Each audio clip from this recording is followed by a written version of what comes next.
Oh, now it says go. I got it. I can hear you. Fran, you I get that think. reverberation in back. I think you could hear me now on the screen. I can hear you. I can hear you. Okay, we're good. Okay, you ready? Are you good? Yeah, I'm here. Now I can't hear you anymore. You can't hear me anymore? I can Damn. hear you. I shut my phone off. I should have left it on. All right, hold on. I guess you're going to have to keep your phone on. This doesn't make sense. Can you hear me now? That's Let me put my weird. phone back on. Okay.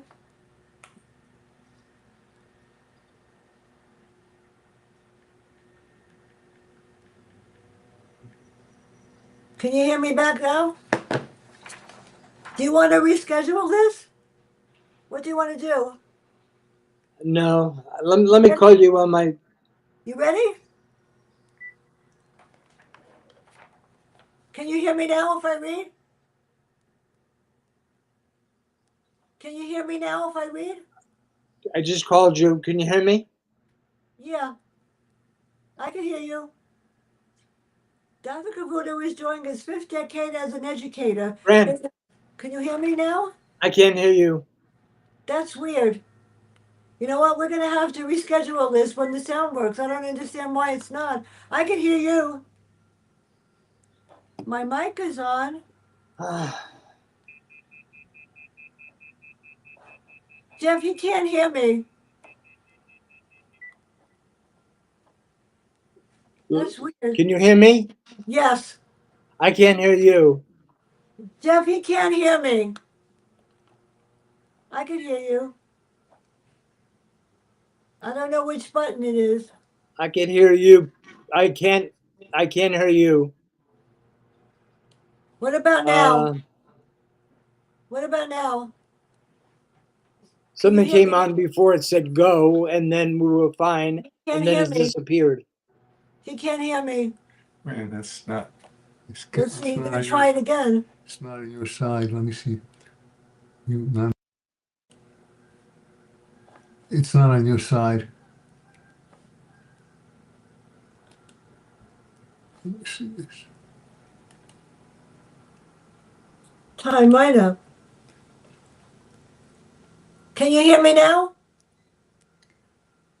Oh, this is ridiculous. No, he can't hear you. Dr. Cavuto, can you hear me now? He can't hear You you. can't hear me.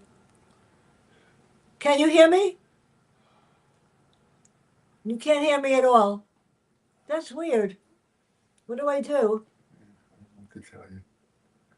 What's this? Is this the sound? No, the sound's fine. There's a camera. This is what? That's the sound. It's all the way This is up. the sound? Yeah.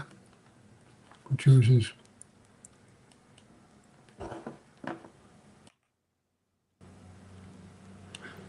I'm gonna call him. You hear me now, friend? Yeah, I can hear you. Can you hear me Can you now? hear me? Yes. Okay, I can't hear you. You know what? I'm gonna call you. No, it's not going to work, Fran. It's me. Hello, I can hear you. This is my landline phone. I No, can hear you. I can't hear you. I can hear you. I don't know why the sound isn't working on the computer. It's Okay. not. Well, we could. I don't mind. I'll just leave this phone. Do you want to use your phone? You It's all right can. with me. I just get a reverberation. Do you hear a reverberation? Yeah, I can hear you. No, Yeah. Fran. Okay. Let me just stand this phone up and we'll do it that way. How's that? What do you want to do? Do you want to reschedule this? No, honey. Let's just do it as long as you can hear me. Yes, I Uh, can hear you. that's fine. I'll leave. I just have my phone on speaker, so we're good. Are you ready? Yeah. Hold on. Okay. Let me know what I'm doing. Okay. Okay, can you hear me now? What's that? Yeah, I'm there. I'm going to read your intro. Ready? Now I have my phone on speaker. Can you hear me? Okay. I'm going to read this. Dr. Cavuto is enjoying his fifth decade as an educator. He has successfully supported the literacy acquisition of literally thousands of students, K to adult, as a reading teacher, reading consultant, literary coach, and literary supervisor. He has also facilitated the professional development of teachers, administrators as an embodied literary seminar workshop leader, professor of literacy education, presenter, keynote speaker at innumerable local, state, and national literacy conferences. Dr. Kudoto is an author of several literacy text programs. He holds a PhD in literacy, reading literacy specialization in psycholinguistics. Okay, here we go.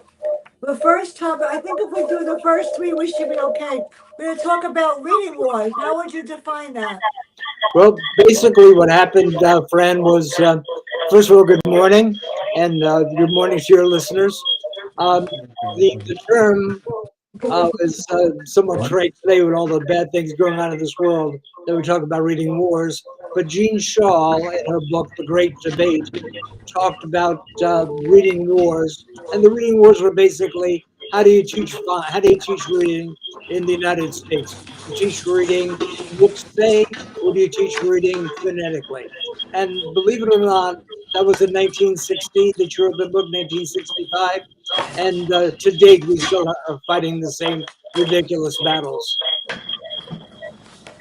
So that and Jeannie Shaw has a lot to do with this, doesn't she? Yeah.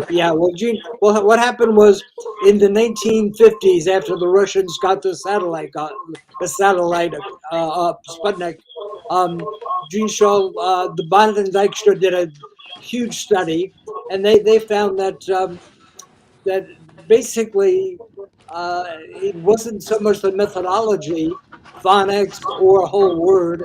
It was the teacher's knowledge base. It was how well the teacher taught that made the difference. But having said that, they also found that a combination of phonics and meaning-based instruction was the best. So that was the kind of the line of delineation. Uh, the the same uh, discussion, debate is still going on as we speak today. Okay, so the next part is the most important part is I don't know who's listening besides you. I'm sorry. Joe? Hi.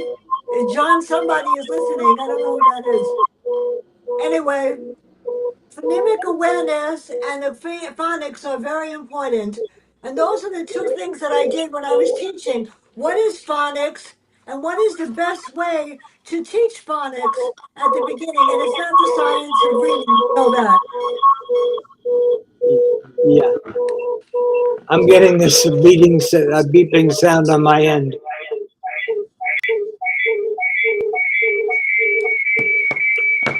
Can you hear me now? Yeah, can you? Okay, so how would you say phonemic awareness is such an important of SQR? How would you define it? And what is the crux of today's interview is what is phonics and why do we need to teach it? Well, phonics can easily be defined as the connection between the letters of the alphabet and the sounds they make. So phonics is basically grapheme phoneme relationships or letter sound relationships. That's the definition of phonics. If someone says he doesn't know his phonics, basically they're saying he can't sound out words. In English, it's not too easy to sound out words because we have 26 letters trying to make 44 sounds, which makes phonics difficult. I agree because I know a lot of teachers. You see, I still keep up that are doing the science of phonics and the way they're teaching phonemes and morphemes. Forget it. Yeah, yeah, yeah. The right now, Yeah. unfortunately, we sell reading programs in the United States like we sell toothpaste, new and improved. If it's new and improved, we like to grab onto it. And right now, the newest fad is the science of reading. I'm Yeah. sure you've heard of that. SOR, the science of reading, and they really stress phonics. They also stress something called phonemic awareness. And phonemic awareness is nothing more than the sounds of a spoken language. So if I were to say to you, friend, I'm thinking of a word that rhymes with moon, and you said soon, well, then you say, oh, you have pretty good phonemic awareness. So phonemic awareness is, in fact, a prerequisite to learning phonics, but children become phonemic aware on their own if their parents read to them from birth till whatever, birth till 5, birth till 6. But phonemic awareness does involve phonemic integration and phonemic segmentation, breaking words apart and putting them together. I know that I was in the diner the other day listening to a child read. And the little boy turns around for me for some reason and he says, I don't understand what I'm reading. I said, that's because you're word calling. That's because you're reading fluency as if you're going on a race. So I explained to him, you need to slow down, read the way you speak, and hear the words. First, read it to yourself, then read it out loud and hear what you say. And in 5 minutes, he understood what I was saying. He said, oh my God, I didn't realize it. My teacher said the faster you read, the more fluent you are. Fluency doesn't mean, this means that you're not stopping to sound out a word. Yeah, yeah, Structural analysis. It just means that you have to sort of like whatever. And a lot of people don't teach phonics, do they? They um, go straight into the next, which is whole word approach and whole language or language experience, which is better than all of that. actually, there was a fairly large confusion about that, Fran. Yeah, The whole language movement, which was fairly oh it became popular in the 2000s, early 2000s, and it wasn't basically it integrated. It talked about the integration of the four language arts: reading, writing, listening, and speaking. But whole language didn't mean whole word. That's what people thought, and that was ridiculous. And whole language didn't disregard phonics. In fact, they said phonics was critically important. But uh, unfortunately, the uh, the whole language movement was uh, uh, criticized because they thought it was anti-phonics. But basically, friend, it boils down to, if I may, three this science of reading program that's out now. Believe it or not, I think it's because publishers need new textbooks every 5 years to make a couple of bucks. But there's nothing new in the science of reading, except I yeah, I just read know. 4 articles where they're actually banning the three language queuing systems in some states across this country. Could you Yeah, imagine the three language queuing systems, which are endemic to all language? The graphophonic, letter sounds, and semantic, meaning, and syntactic grammar.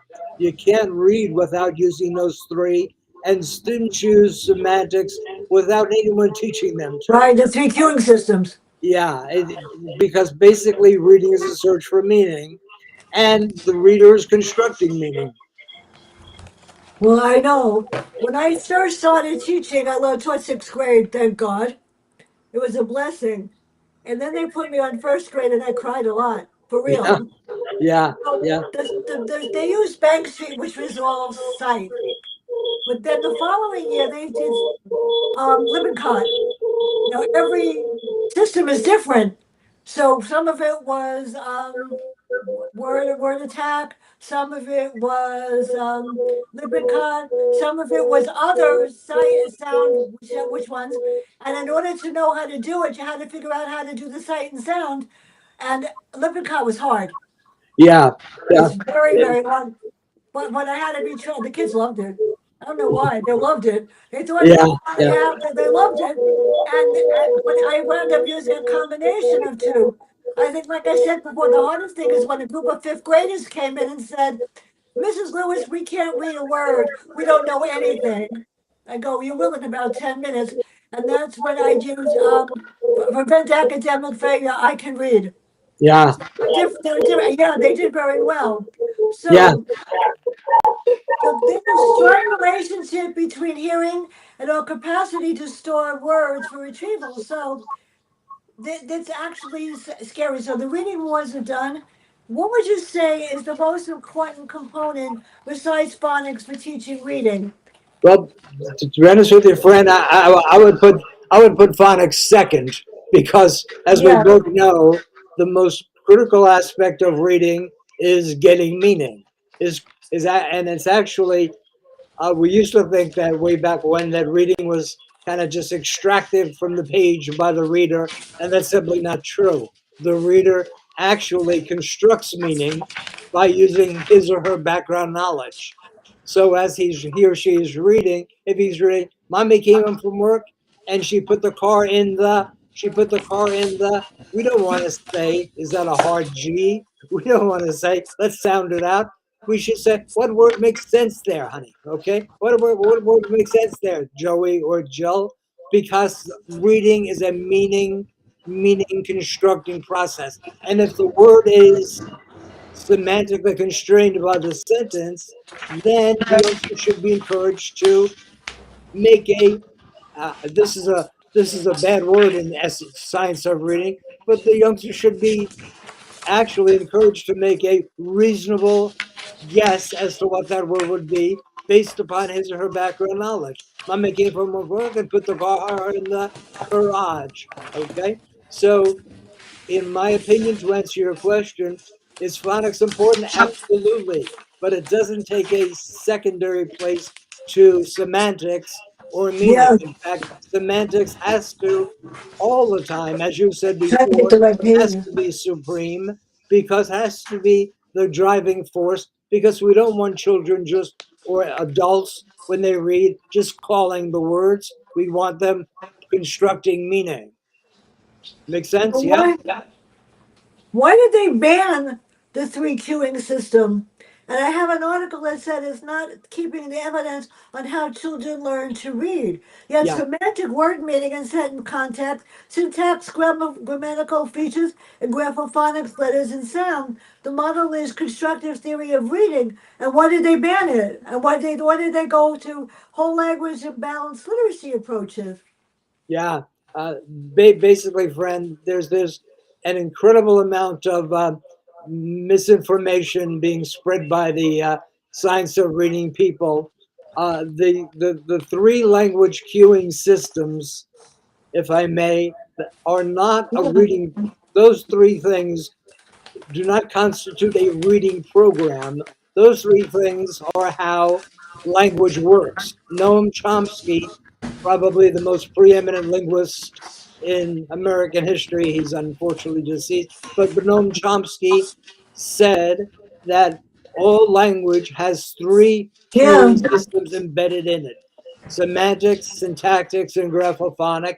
And reading and English, since it is a language, has those three embedded in it. The only time that there aren't those three is if we give children words in isolation. When words are in isolation, there's only one cueing system that they can use, and that's the graphophonic. And unfortunately, words like you and look and mother and gone and caught, all of those are phonetically inconsistent. What does that mean? They don't sound out. You could be hooked on phonics, dragged by phonics, strangled by phonics. It doesn't work. That's why words should be presented in meaningful contexts. Okay, And to say that they're outlawing the three queuing systems is not only laughable, it's actually a terrible, terrible uh, misunderstanding of the reading process. no, I agree with you because half the time, I know when I taught first grade, I explained to the students that they were no longer in first grade, they were in sixth grade. Yeah, You know, I had no idea. I mean, what do you do with 6 year olds that are seven? And they walked in the first day and they said, "I'm really sorry that that you have me, but we're going to get started." They started to read in 5 minutes. They were reading the first People Read and in the yeah, city book. And they looked at me and they said, "How did you do that?" I said, "I didn't do anything." At the end of the year, these kids were reading on fourth grade level because I had no idea what I was doing. And there was a fight to get them in second grade. So obviously, if you don't know what you're doing, sometimes it's okay. But Lippincott was what I used the following year, and they seemed to like it. So the three queuing system is one. So how would you define miscue analysis? I think we have time for like one or two more. Yes, Trying to when find a, the pages. for the longest time, as you well know, reading was all about saying the words correctly, what you would call before word calling. And if the youngster read the words beautifully and they read the words fluently, we would say, "Beautiful reading, Jill. Reading, Juan. Beautiful reading, Jose." Uh, we forgot to ask them what it meant. Now, Ken Goodman came along and he said, "Wait a minute. When youngsters read a word not as it's printed on the page, for instance, Joby was playing with his friends and then he went to his house, and the kid reads, Joe was playing with his friends and he went home. Ken Goodman would say, that's interesting. That's a that's not an error in the strictest sense of the word. That's a miscue. He he is miscuing, but it's actually a good miscue because it's maintaining the author's intended meaning. And if you simply take your pencil and go back, that youngster can read those three words correctly.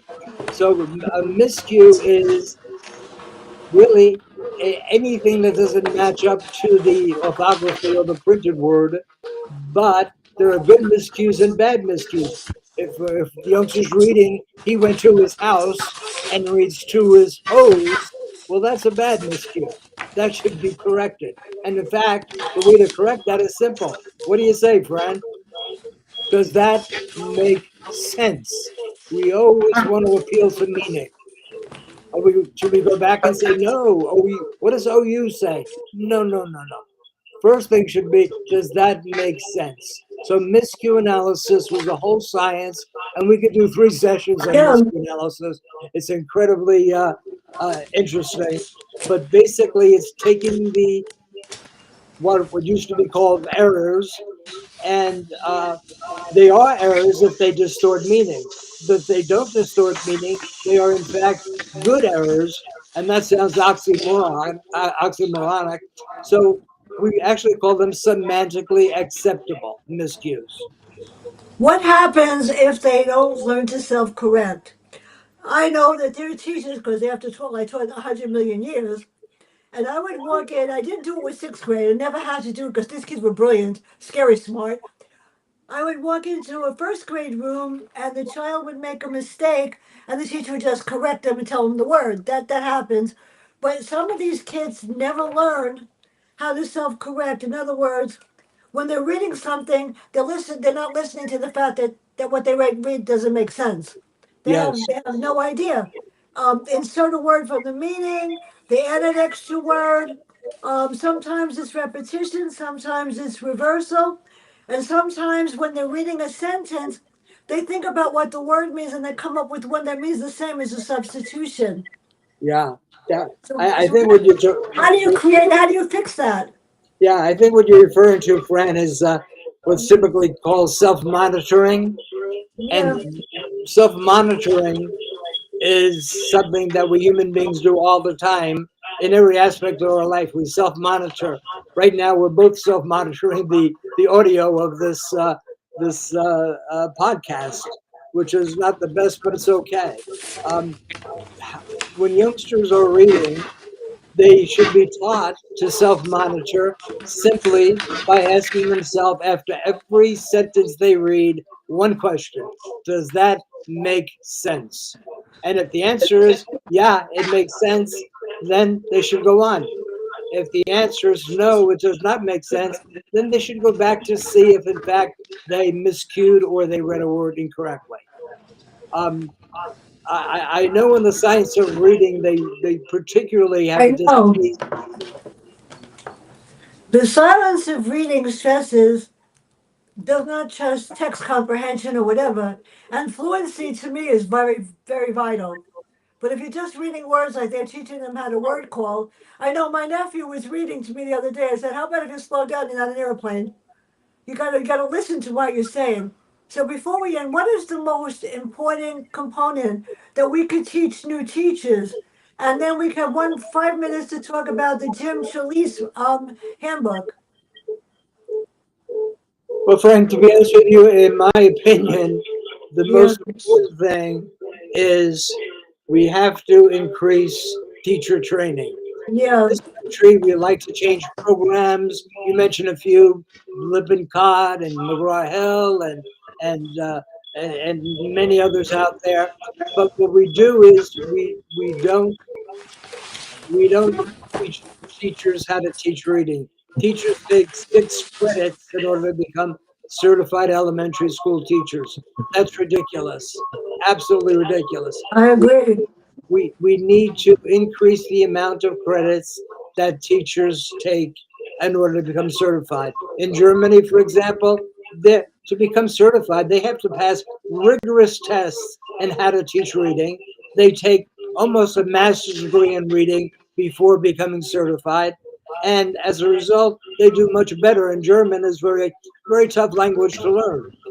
So again, in my opinion, the answer to your question is more teacher training and not these silly developmental workshops that I didn't say silly. Some of them are very good. Yeah, Some of them, when you get credits for rowing up the Carmen's River or whatever in a kayak, that becomes ridiculous. But if we have really good professional development done by professors of literacy who are really knowledgeable, that's how we're going to help increase students' reading. Programs don't teach, teachers teach. And the teachers can only teach if they yeah. have an in depth knowledge of reading processes. And the reason why I have an in-depth knowledge of reading processes, not to sound self-serving, but it's because I have a master's degree and a PhD in reading. Uh, and I also taught reading in classrooms K through 12 for 45 years. And like you, it's between the academic knowledge and the actual doing it, that's how you become successful. And we could share that with students, and we must increase teachers' knowledge base about reading. Well, before I end, tomorrow should be interesting. We're gonna do on my field because I'm a music major and concert violinist and concert pianist. I was.